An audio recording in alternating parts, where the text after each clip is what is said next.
This is professional nuisance trapping. We're going to cover a different variety of animals and different methods of catching them. This is the 7th raccoon caught off of this property in about a week's time. We're going to come back and show you different catches and explain what we've done with each one and do our best to show you how we've gone about it. The female coon have had their young this year, and they're kicking these babies out of the nest, or I mean these yearlings out of the nest and running them off. And this looks to me like this coon's got itself scraped up pretty good. But this is the middle of May. This is the 7th coon and 1 possum off of this property in a week, or a little over a week, in a major drainage area that the raccoon are coming up and eating these people's kittens and just being a general nuisance.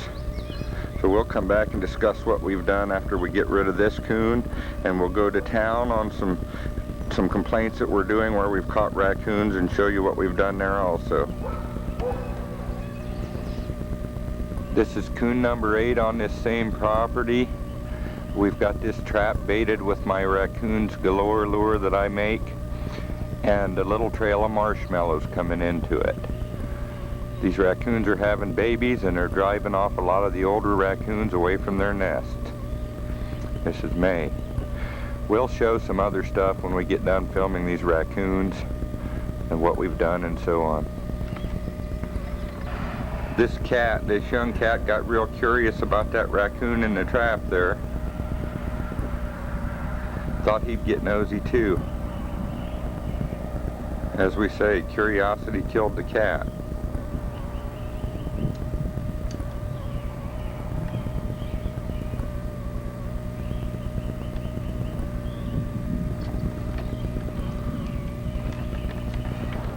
We're on location here where we've taken 8 squirrels in 2 weeks.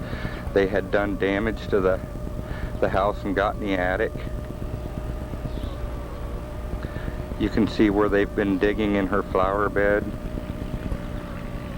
Also, we'll show you some other. We had a lot of expired squirrels on this job due to super high stress factors, due to high population. But we're using these little tomahawk traps. We've taken 4 squirrels in the gutters and 4 on the ground.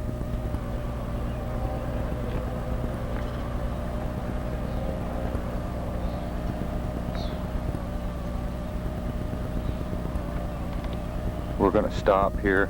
We've used apple and peanut butter with bird seeds for bait, and the apple was mostly for moisture and some eye appeal. We'll come back and show you some other things that we've done. Show you the damage and so on.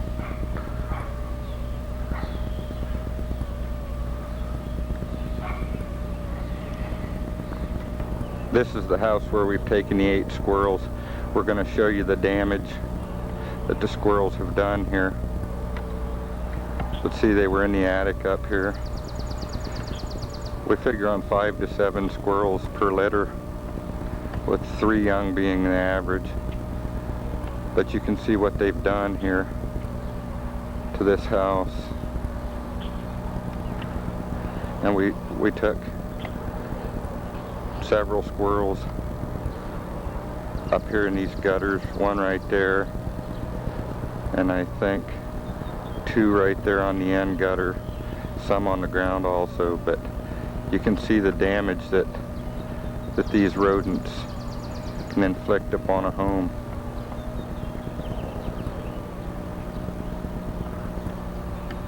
We charge $35 per squirrel and $45 setup fee. We didn't do the exclusion work here because it was so high. As you can see, there is an expired squirrel here in this trap. We're gonna go ahead and get closer to it, see if you can see it, but this one's expired. We trapped some in the gutters and then some on the ground due to this being so high. I don't like the heights. This is another squirrel. As we say, there was just so many high stress factors on this job that these squirrels expired. It's terrible. I wish they hadn't, but they did. These are adult squirrels here. But we're finished. These are the little Tomahawk 102 traps.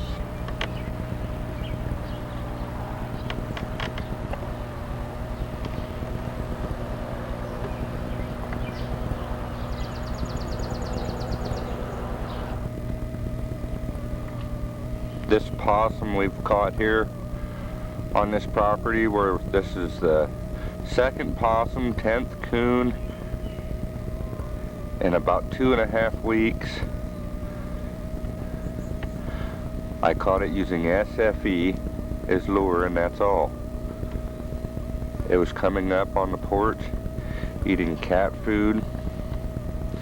They had little kittens around. They did not want the thing around.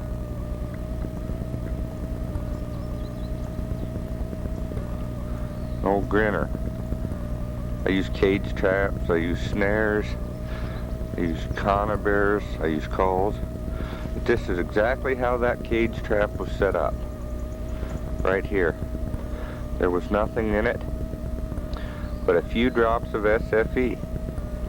There was no bait in it. At times I'll put marshmallows in them for bait, especially when raccoon are involved. I couldn't use a meat type bait or a rotten bait, which are great for the possums, but I couldn't use it because they had a million cats here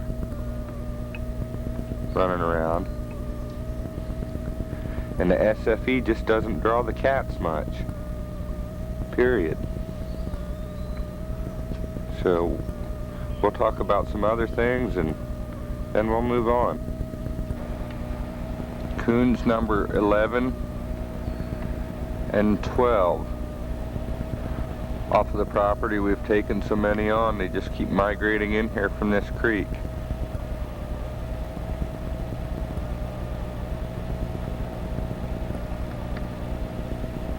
Caught on SFE.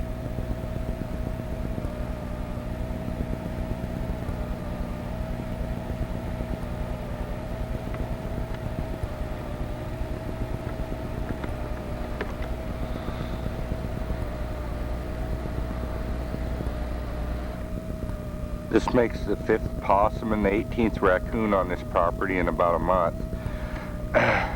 This little possum is no bigger than my hand. That's the only reason I included in there, to show you this. This little thing's no bigger than my hand. I'm going to put my hand up beside it just to illustrate how little it is.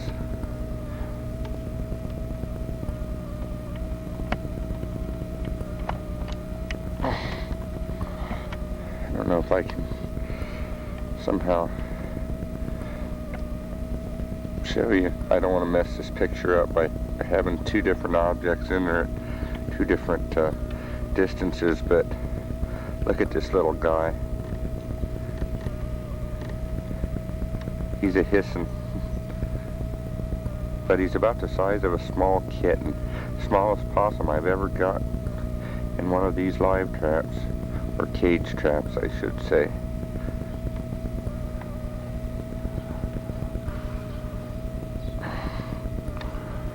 Wee dinky little possum. He's probably just barely weaned, I suppose. I don't know a whole lot about the life cycle of possums. Again, this is coon 17 and 18 off of this property in about a month.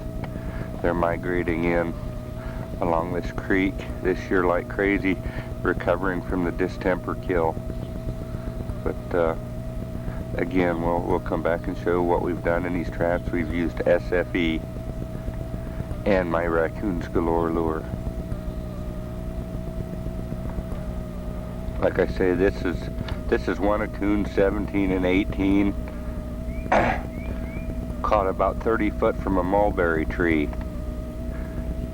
coming up on the porch trying to get cat food and eating mulberries coming up from the creek. We're gonna try to zoom in here a little bit and show you what the raccoons have been feeding on. As you can see, it's mulberries. There's a mulberry tree here and they're migrating up from this creek eating these mulberries.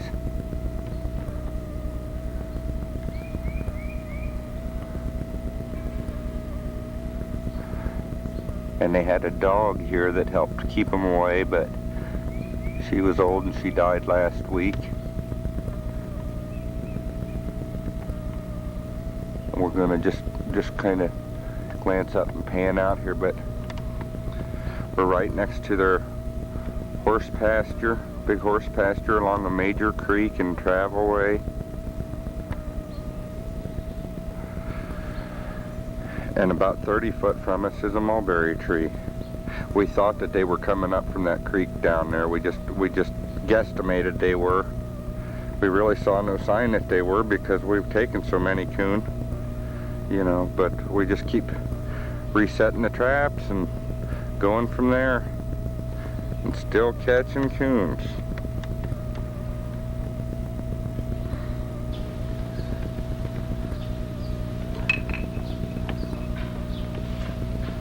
See how calm she is when I get close here.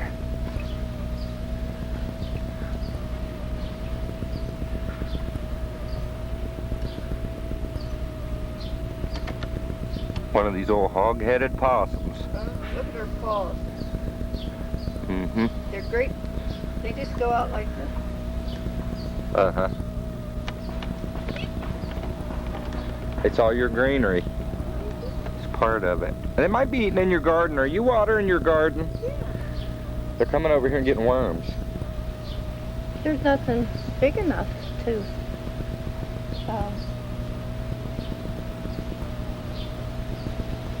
They could have eaten that lettuce, but they haven't even touched that lettuce. Yeah. I think they're coming over here looking for worms coming up out of there is what I think. We're here at Mrs. Moon's where she's got raccoons and possums going into her garage here, and she's got a bunch of brand new carpet in there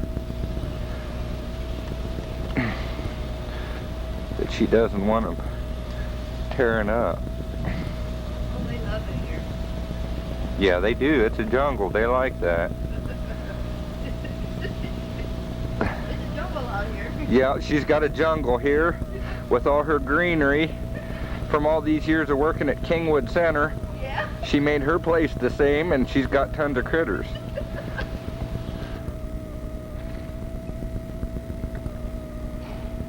We got this little coon in this mulberry tree here. I caught their mama a few nights ago, 4 or 5 nights ago, I think. She was dry. And I'm glad to see that these babies have learned to eat mulberries and stuff on their own.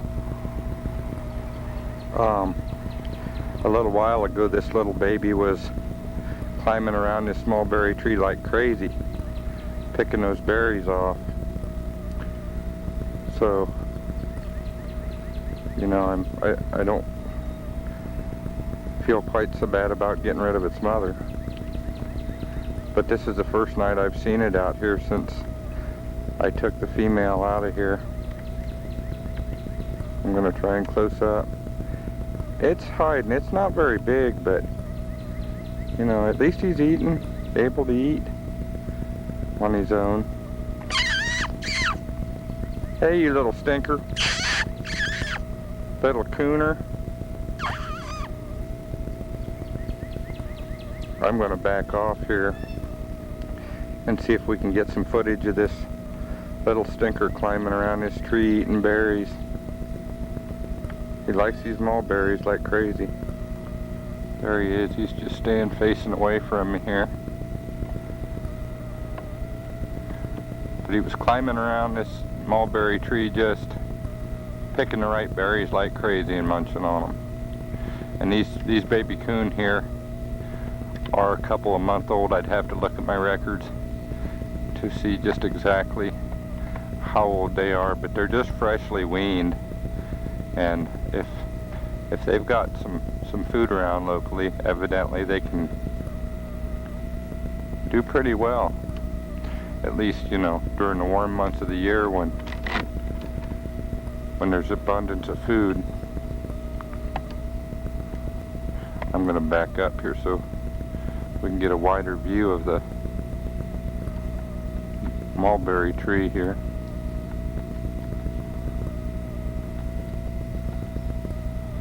Possums really like these mulberries too, and the birds.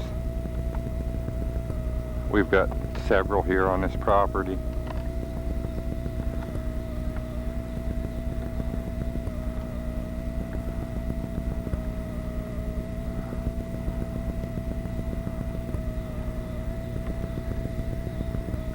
I'm going to try to get this little coon to move around a little bit here if I can.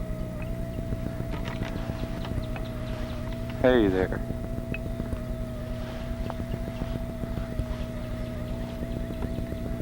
He thinks he's hiding.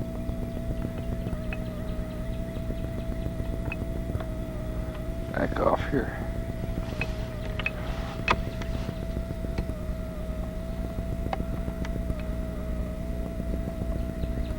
Little stinker, you think you're hiding from me, but you're not.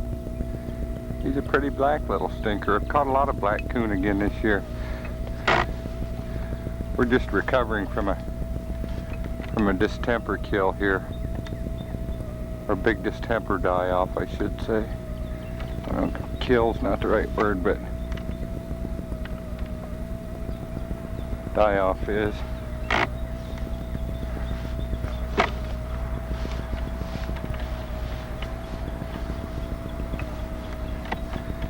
He thinks he's hiding. Look at him.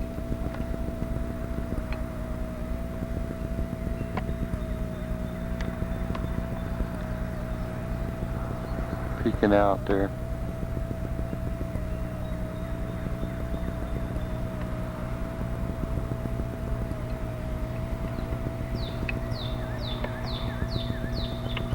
Little stinker. Get out there where the camera can see you, you little stink pot. Try and pull this branch down.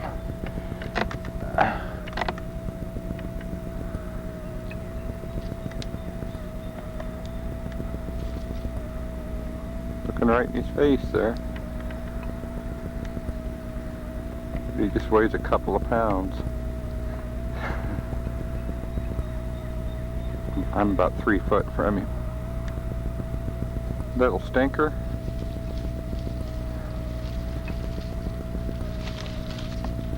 Ouch.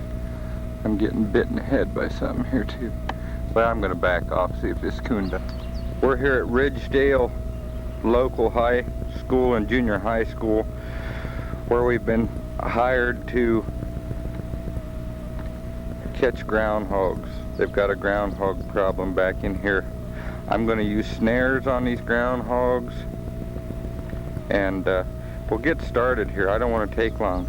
We'll get started and show you exactly what we're doing and get some results. I priced this 13-hour job at $650. But you can see the groundhog's got a trail in here in these weeds.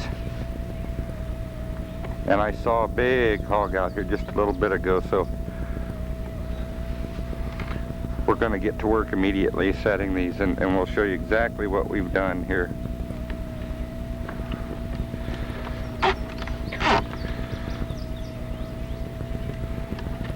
I've set this snare in this groundhog trail about 3.5 inches off of the ground. I've got a deer stop on it, that's our state law, and a wire snare support, and it's staked with about a 14-inch long half-inch re-rod stake. And the next one we'll film doing so that you can see exactly what we've done. Mosquitoes are tearing us up.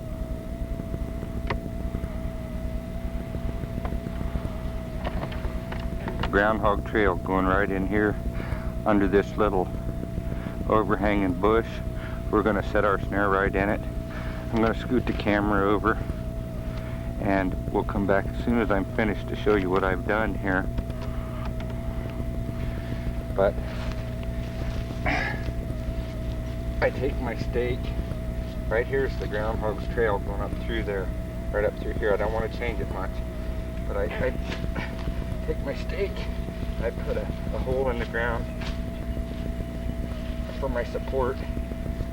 I use about a 10-inch long number 9 wire support for groundhogs. I poke it down in the ground there, good and solid. And I'll take my hammer, pound around it to make sure it's solid in the ground. It's shaped like an S on the end.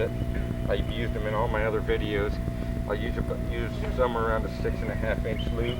These snares are loaded with gear stops on them. I weave it in and out. My support holder, I want that loop to be down around 3.5 to 4 inches off the ground.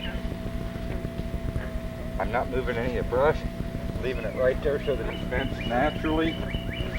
And then I take my 18-inch or 14-inch stake, drive it right through the end of my snare swivel. You notice I have swivels on my snares. And I'll come out here and stake it off.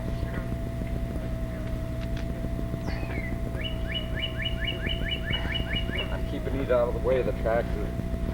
The mower, keeping them back in the weeds here where the mower doesn't hit them.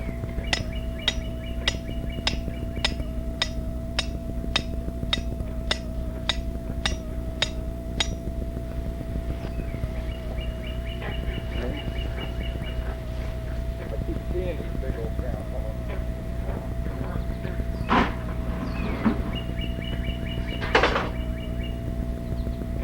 But I'll bring the camera in here for a close-up so you can see exactly what we've done here. I'm right in the middle of the trail. It's fenced in naturally by the weeds. I've got about a 6-inch loop. You'll notice my lock is off to the left-hand side about 10 or 11 o'clock, only because this is a loaded snare. In my style of snaring, that's just the way I like to do things. With just a plain snare, that snare lock could have been up around 11 o'clock. That's just my style with those type of supports. And we'll see what happens. We'll move on. You'll notice on these groundhog locations, here's another trail down in, groundhog trail, and there's a big hole in there. But you'll notice I'm marking all these locations with orange flagging because most of these hogs will be alive in these snares with stops on them, and they'll do their best to hide themselves.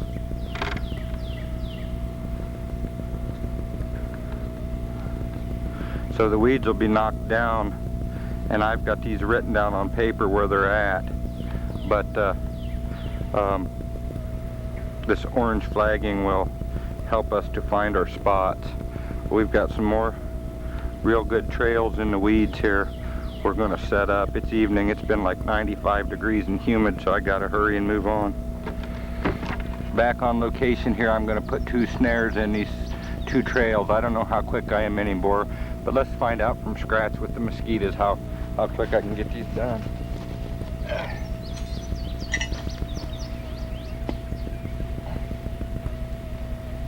You know, you hit the big 4-0, you don't move as quick as you did when you were at 3-0. You know, it's just a fact of life. I used to get these in about 45 seconds. I don't think that's that quick anymore. I'm a little old. A little slower than I used to. I had her, but I had my loop too small, so I had to pull it out and open it up a little bit bigger.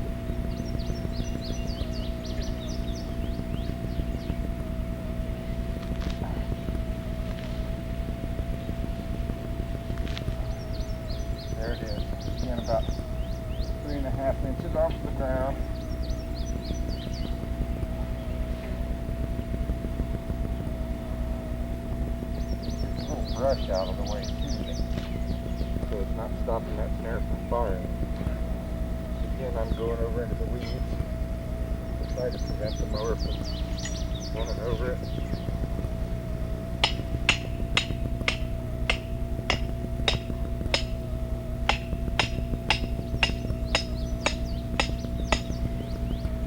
There's one. Get over here.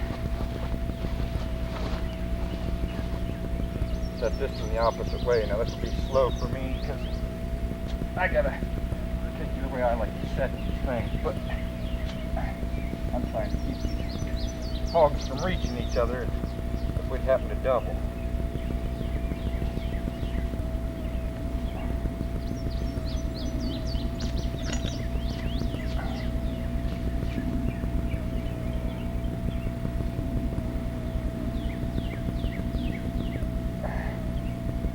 Yeah, same deal.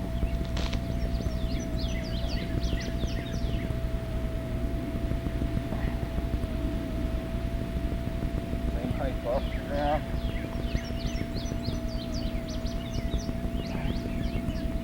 About 3.5, 4 inches off the ground. Put my stake in, drive it. Don't forget to drive your stake. Don't forget to anchor your snare. Don't do it. Don't do it.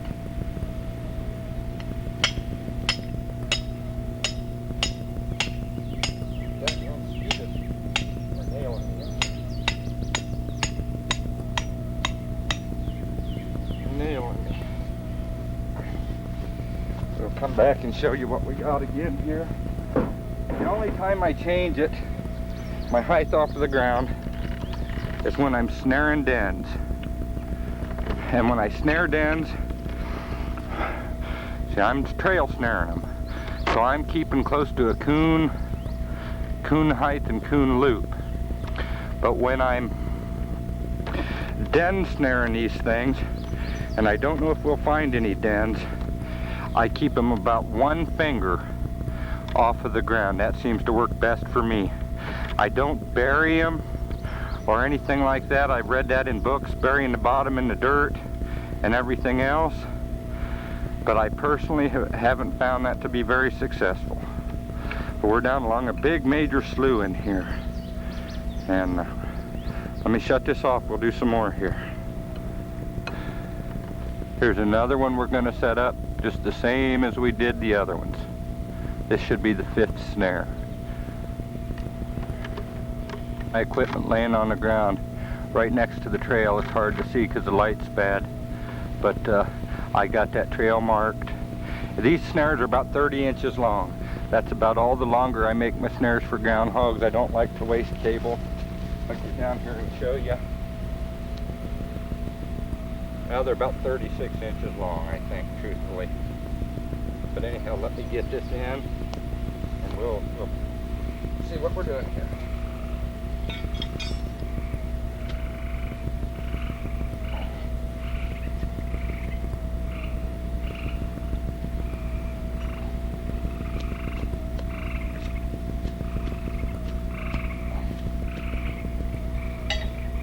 When I was working doing this 8 hours a day, 8-10 hours a day, 6 to 7 days a week,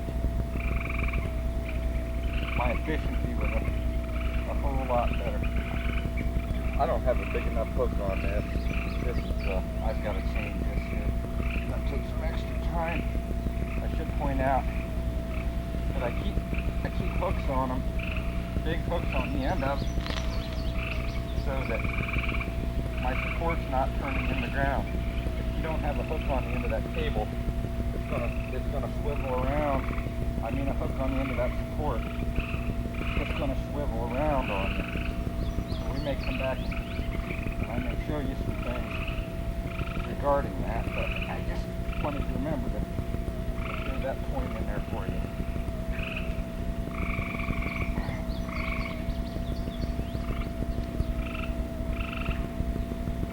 Most of these groundhogs are going to be body snared probably, but I really don't care at this point as long as they're caught.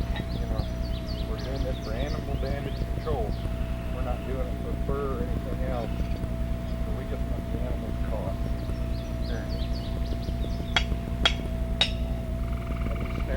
whole lot safer out of here around this whole area. It's a whole lot safer experience. So just the way we're going about it.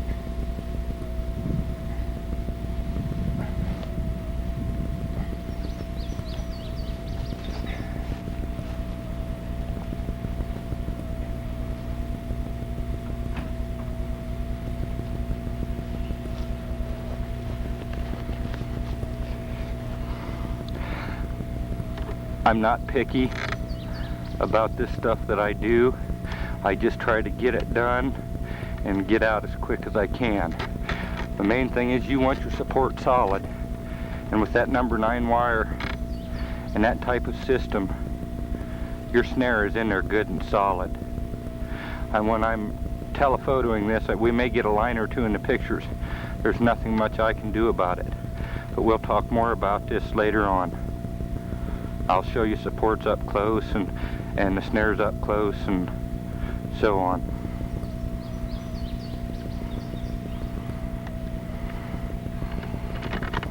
Well, on our last 2 snares we set 7 in these trails. There's a close-up. Hopefully you can see exactly what the setup looks like. We'll go over here to our other one. We've got them set hopefully far enough apart that we can catch 2 groundhogs without them destroying, each groundhog destroying the other's trail.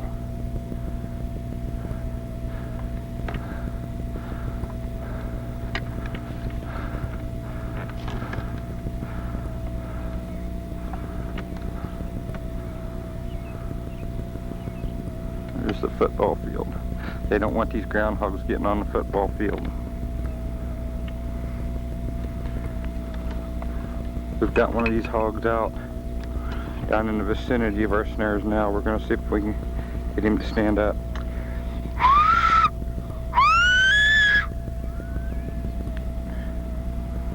Yeah, you can't see him. He's right in there. He raised his head, but he didn't stand up. It's the 4th of July, 1999. We're here at Ridgedale School. It's Sunday evening where we set snares for groundhogs yesterday. We've got a few today.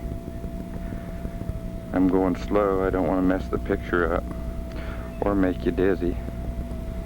I just shot one a little bit ago too, I think. But here's one. And this snare here, I think he's dead. I don't know. Yeah, it's 91 degrees out right now, and this hog is in this trail where we had a double. We had a double set here, double snare set on these trails here. I got another dead one on down a little ways. Go close up here. At least I think he's dead. Sure ain't moving any.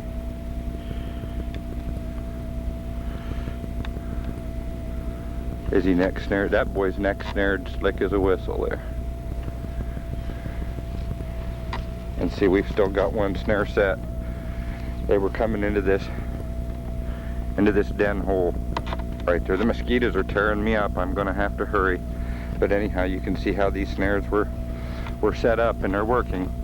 We had one miss, maybe a real small groundhog, but this was a double here, double set.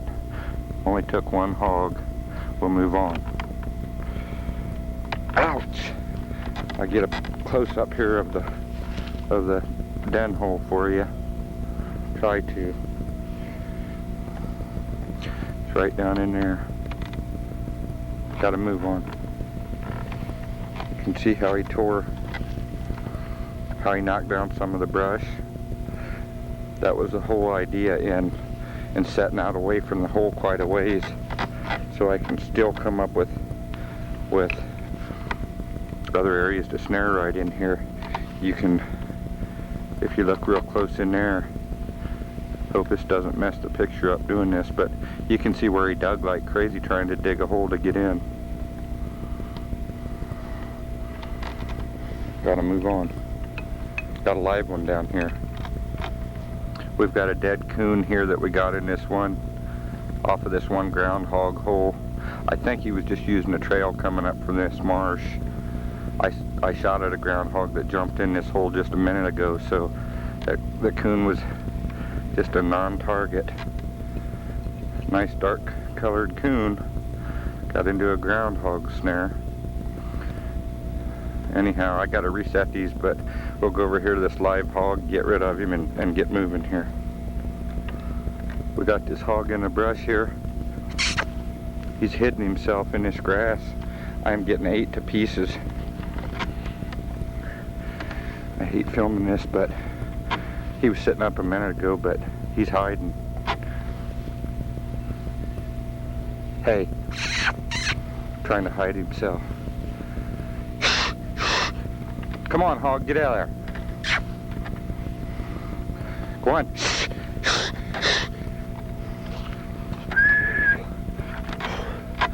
Oh, I'm getting ate to pieces. Guys, I can't get a much better picture. This thing's, I'm getting ate too bad.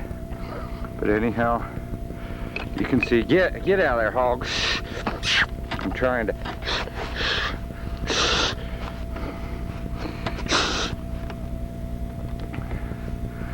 We'll get him after I pop him.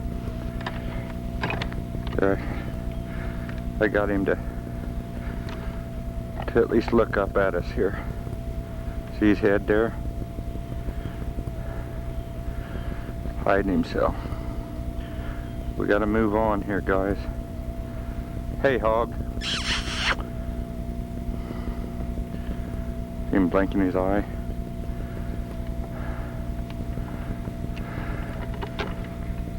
That's where he's at.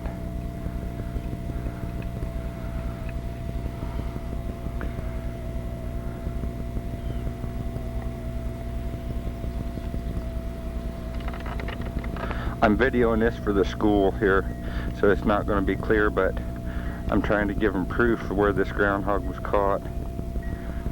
Here's the orange flagging.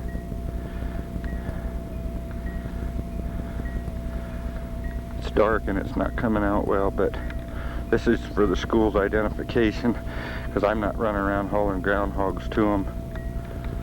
But see, we're right here, right over here from the pallets. About 30 feet, and I'm not sure what kind of tree this is right here, but this is where the catch was at. Right there he is.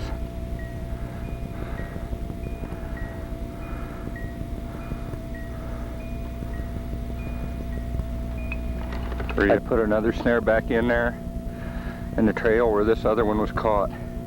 He didn't tear the trail up, but he did beat down the brush a little bit, you know. And that was the idea for keeping them staked way back. See, we've still got one right over here yet.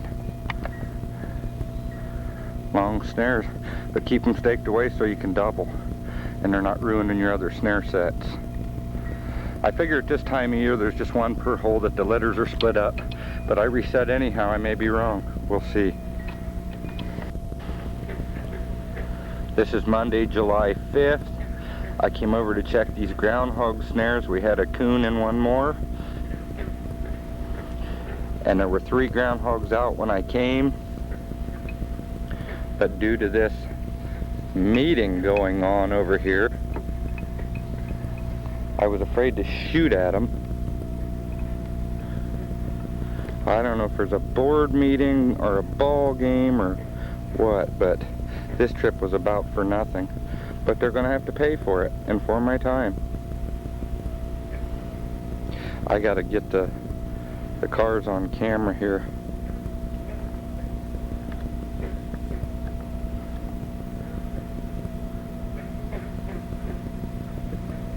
It's around 7 o'clock in the evening, 6:30, 7 o'clock.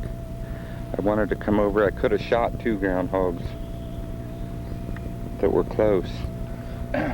We're here at Ridgedale High School where we're snaring groundhogs.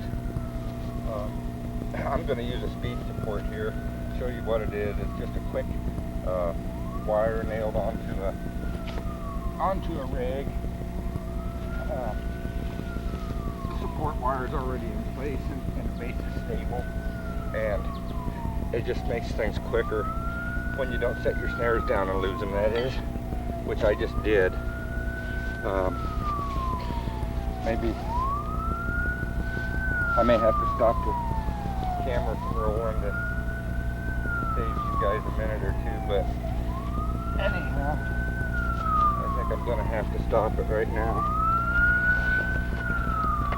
We're going back to it. I had my snare laying there, I just couldn't see it, but I want to show you these speed support systems, how quick they work to get your snare in.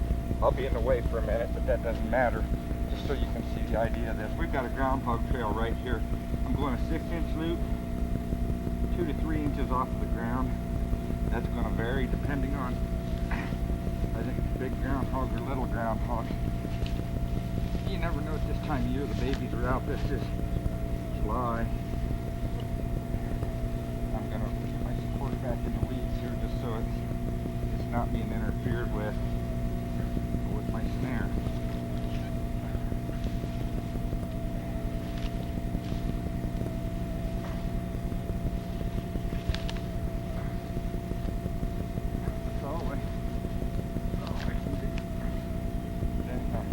My support's in there right now. These groundhogs will hide in the weeds. Now, there's my snare. 6-inch loop, 2 to 3 inches off the ground. We'll see what happens here.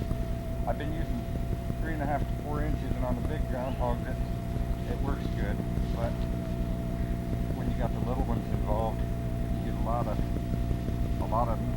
pushing under those low snares like that. This time of year, everything goes a little bit on the slower side.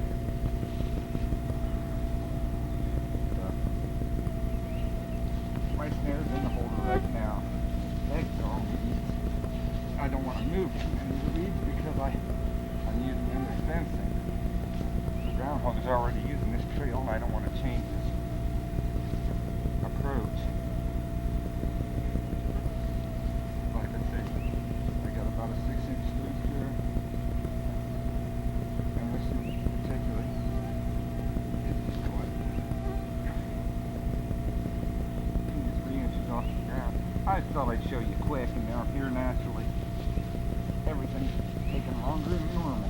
I'll do another one and show you, because these speed supports work quick. I put 3 in about 5 minutes, and that was also driving and looking at the same time. That never fails when you're doing stuff for a camera, that anything that can go wrong follows Murphy's law. It does go wrong. Take on it. Can and does. Always. Always. Got all these weeds screwing with me here. All of it. Sorry guys, don't mean to waste your time, I guess. Not intended to put in there as filler for the video, I'll tell you that much.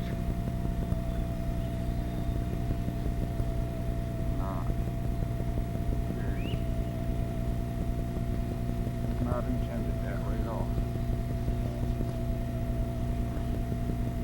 Sometimes things just happen.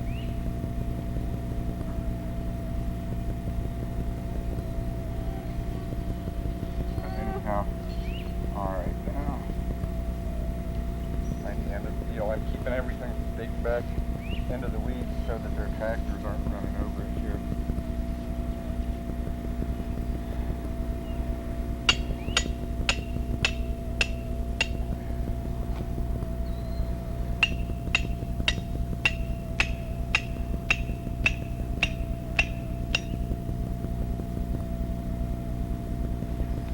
That's in. Sorry. We've got a speed support in here. If I can focus on it for you. There it is.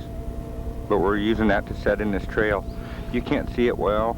I'll show you them later, but let's just show you how quick they are to set up from scratch here. You just throw the support in. Just throw the deal in right there. It's got the support on it. Just count the time. We don't really care about anything else right now. There's just court.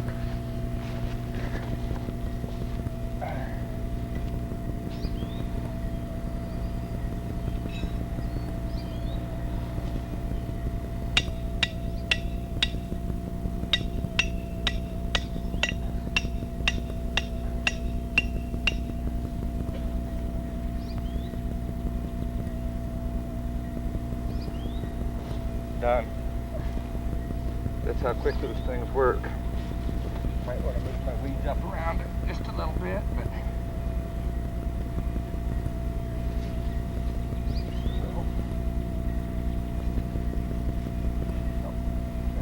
guide him a little bit. And I'll put some flagging down and we're done there. We got another groundhog snared here, another big one, in the same spot where we next snared the big one the other day. Same trail. Out off of the den here. I know I'm moving, and we've still got one set in working order over in here somewhere. One snare yet.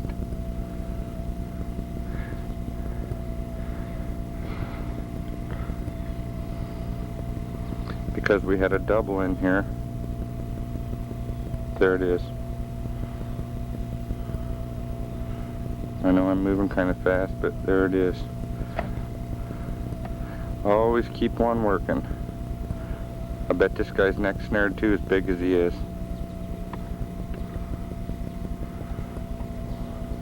I'm dripping sweat. It's about 6:30 in the morning and it's already very hot. This is Thursday, July 8th. We're here at Winford School. We've got the groundhogs down to about nothing. This is a first or second day with no catches of groundhogs. We did get a non-target possum, which is unusual for me, but anyhow it happened. We've done real well. We've taken almost all the groundhogs off of here as far as we can tell on this big property with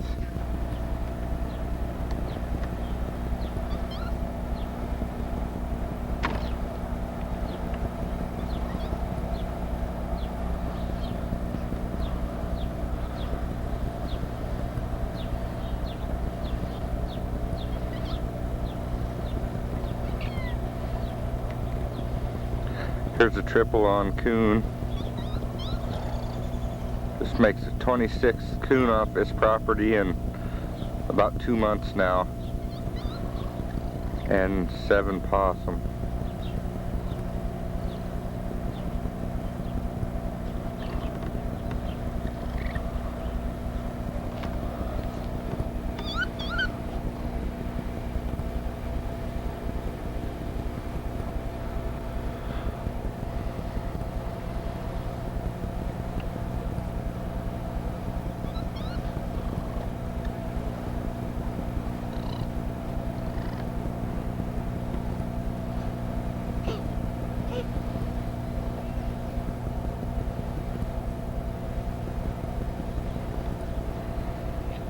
These coons just keep migrating in here.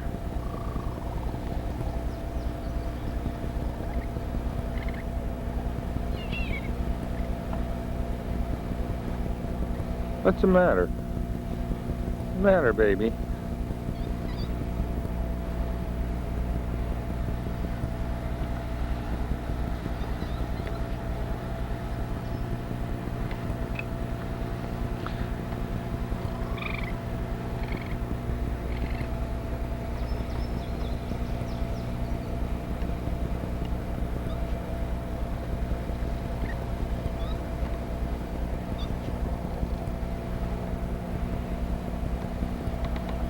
What?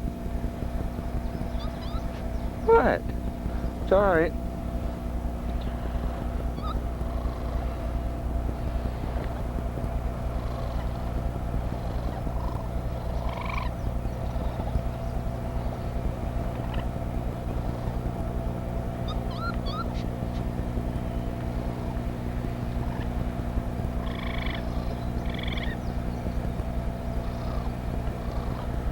This looks like a mama with 2 young babies from this year, but I'm not really sure without looking at her close.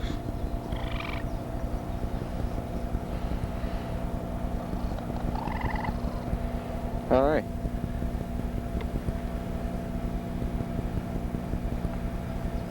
Hey. All right.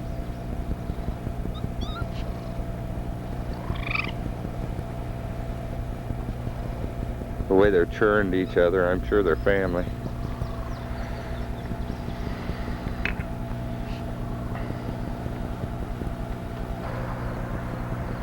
We're here at a certain county water plant where we've been hired to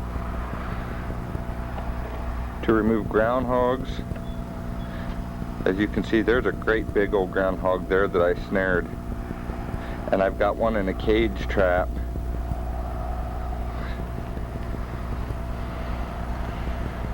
Over at that building over there, baited with alfalfa hay. It's real dry, and I've been catching them on alfalfa hay this year.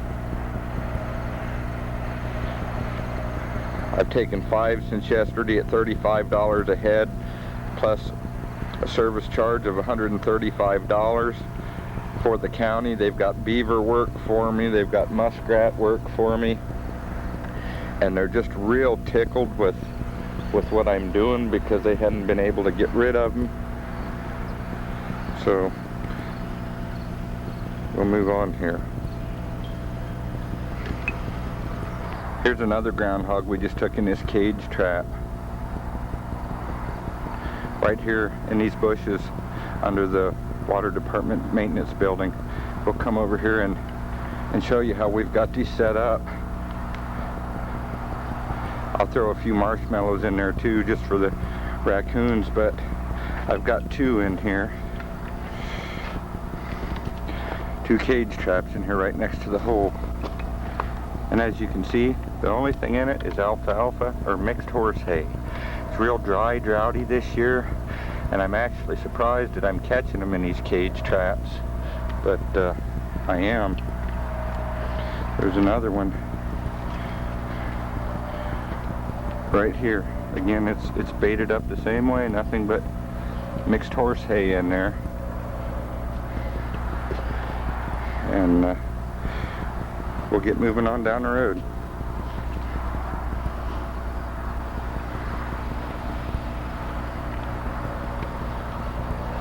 That one was snared under them blue pipes over there next to the barn. We're at one of the water department lift stations here. We're showing you the setup on these cage traps. I got lure holders in there and mixed horse hay. I caught one groundhog in that yesterday, a little blonde one. Then I have snares. I've got tiny crawl unders under the fence here, tiny ones, I mean 3-4 inches tall. And I've got my snares set. I'll get closer here so we can try and see it better for you. I got my snares set about 1 finger off of the ground, so they have to get them front legs through it and get caught. Now we're working with some tiny groundhogs that some of them may be going through those loops. I'm going to readjust them today, but we'll come on over here and show you several of the setups. Again, see, there's a big chain link fence right here, and right here's our snare. They had a little dig under here. I've got these loaded snares in place, and I've also got Gregersons, but you can see I've got my speed support. I've narrowed the dig unders down with some rocks, and as you can see here, we are right in a major people area. We're right next to Walmart and Long John Silver's, and there's a ditch down through here.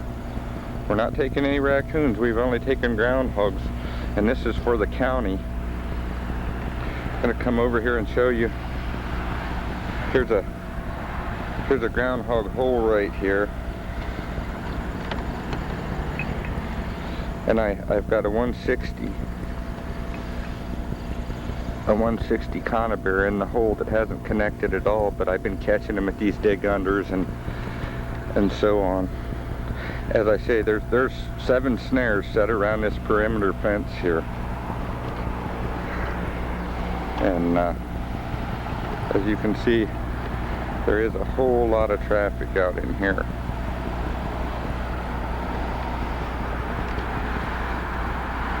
But since yesterday morning, I've made $310 on this and for the county. Again, this is a lift station.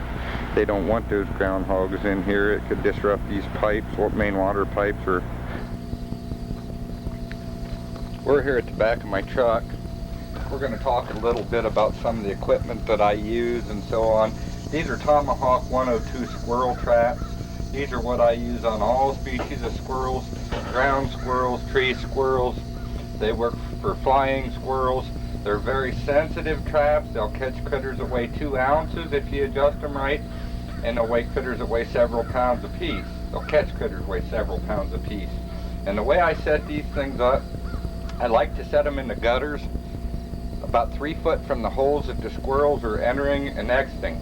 The way I do this is I put them in the gutters, and I use a bungee strap, a tarp strap, and I hook to the cross piece or the rung in the gutter on this side. I run it over top of my trap, and I hook it back to the other cross piece. The reason I use those is because in cold weather, I can get up there and release them with a minimum of effort. And when you're in 25 foot in the air and your hands are freezing, to me it's very important to be able to get it out of there quick.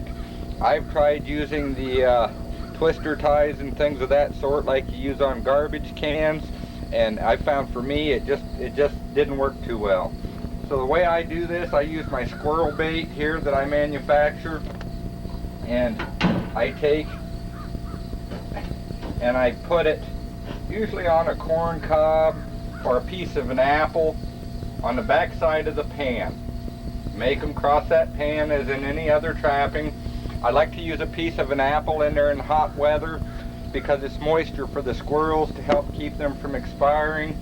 You'll get some that will anyhow in hot weather. That's just the way it is. But I don't put it on the pan.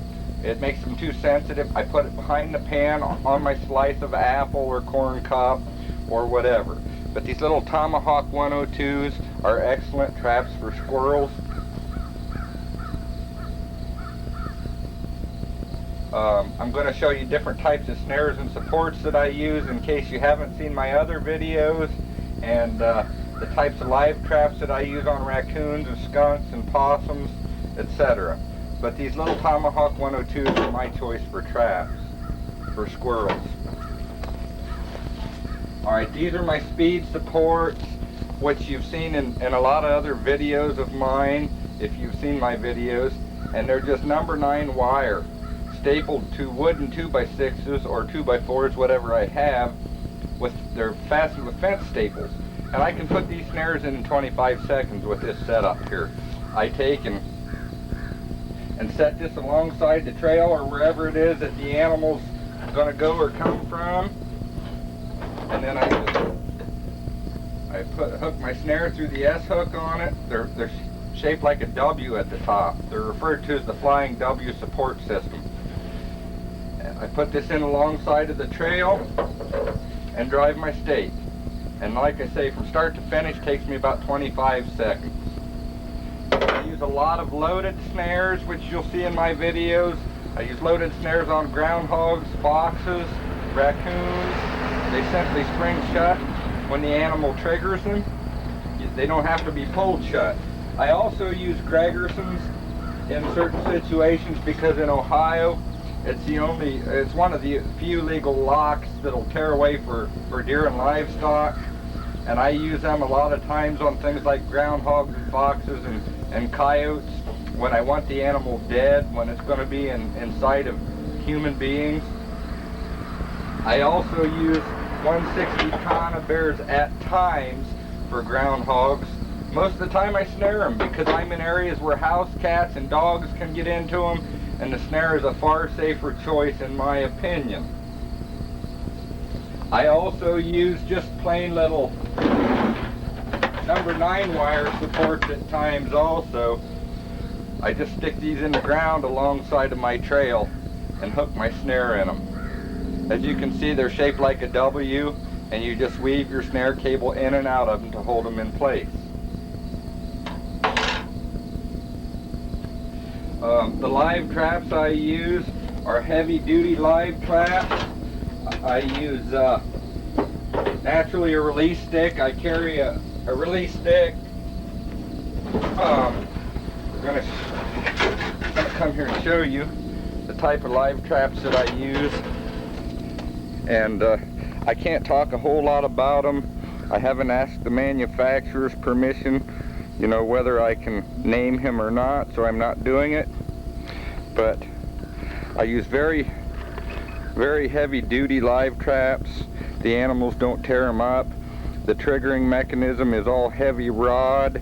I've caught lots and lots of raccoons, possums, skunks, cats in these things, groundhogs, without them being damaged. So this is the type of trap that I use. They run about $33 each.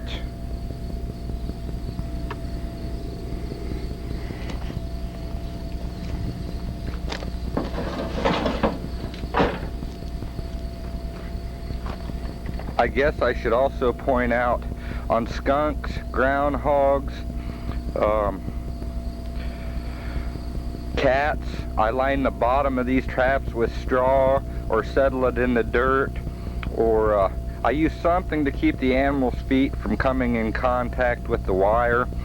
In a case of skunks and groundhogs and a lot of times with feral cats, they just don't like to walk on the wire much. In my area I have a lot of rock and I can't settle it in the dirt, so I line the bottom of my traps with straw or dry grass clippings or something. You use whatever you need to, but on those animals I find it helps a lot to keep the...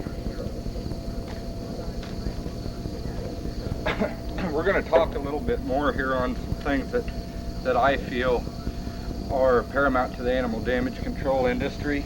And my theory is leaving the professional end of trapping to professionals when it comes to damage control.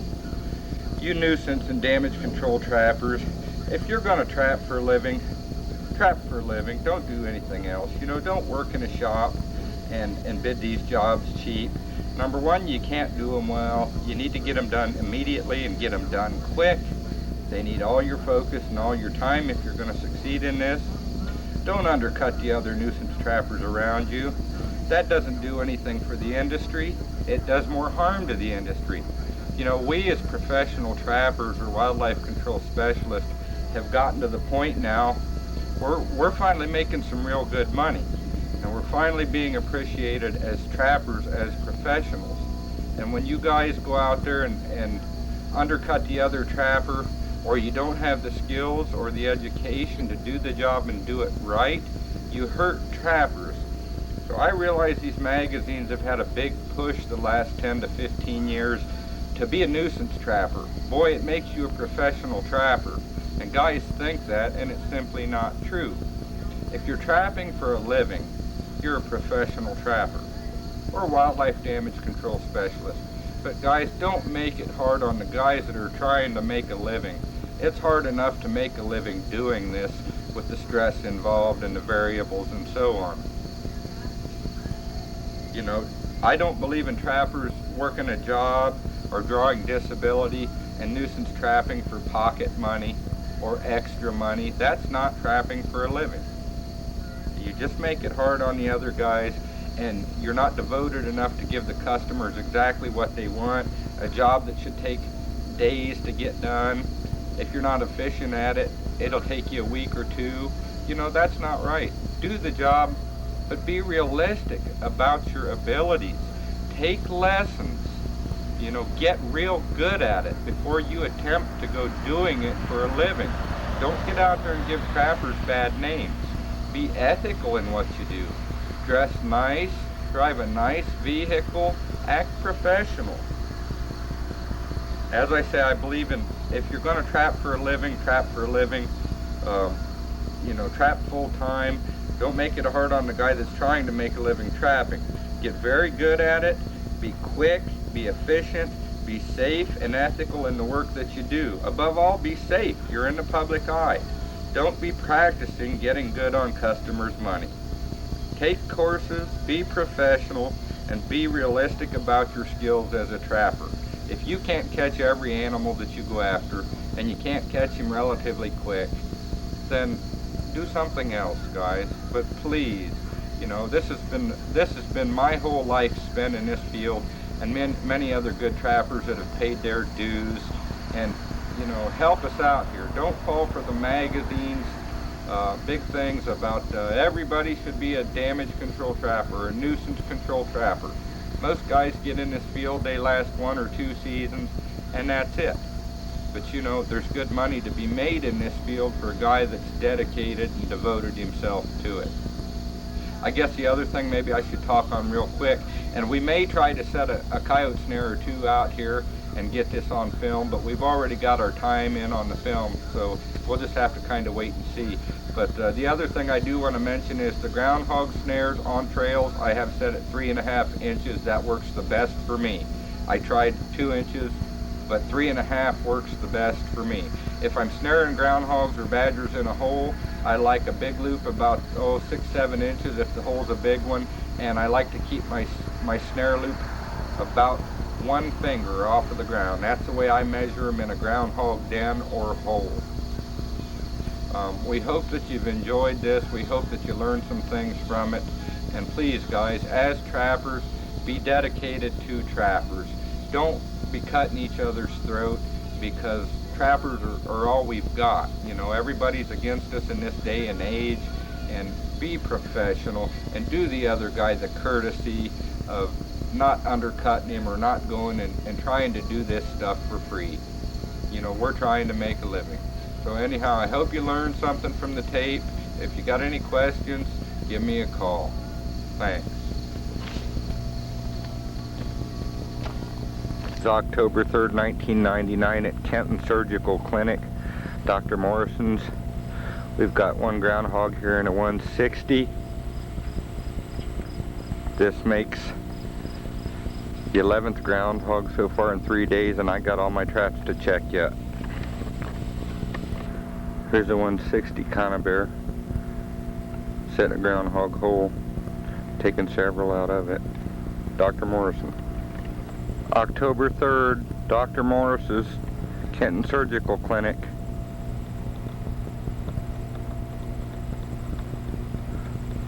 For ID purposes. I've got several more.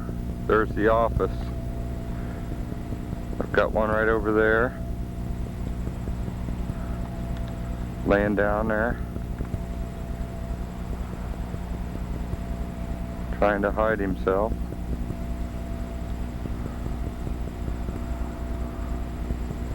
Got one over here in the bushes, trying to hide himself.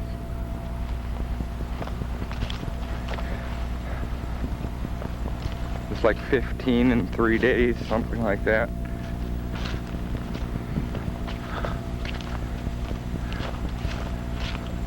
See, we've got one there. If you see him moving or not, wrapped up in the brush. A lot of times they do that. Yeah, there he is right in there. See him? Got himself wrapped up in the brush, good, trying to hide. But this is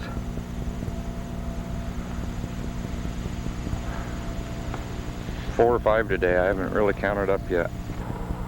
Another snared groundhog, Dr. Morris's Surgical Clinic on October 3rd by the fence row, over facing all those trailers in there.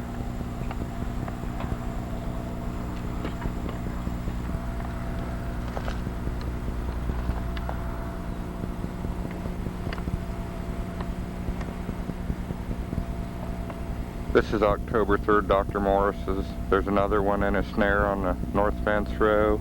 There's 3 right here. There's another one in a snare, north fence row.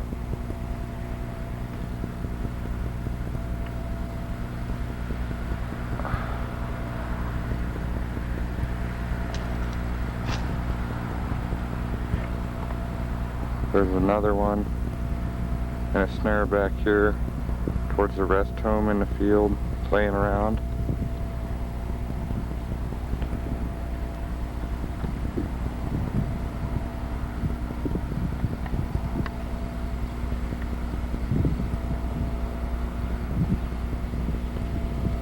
another one, and a snare there, and there.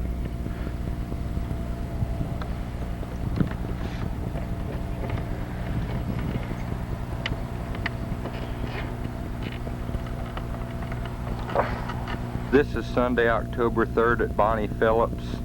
Another red squirrel. This is the third one here.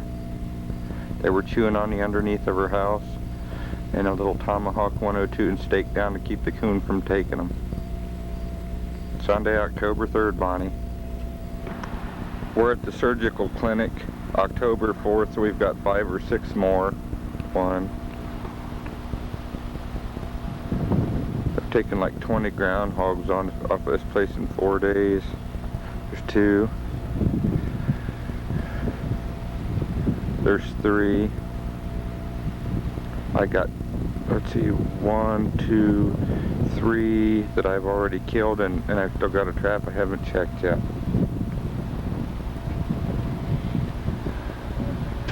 Got 4 more, maybe 5 more Dr. Morrison's today. This is Wednesday. Bunch of them here. Here's another snared one. Dr. Morris's 2833 as of today in 6 days.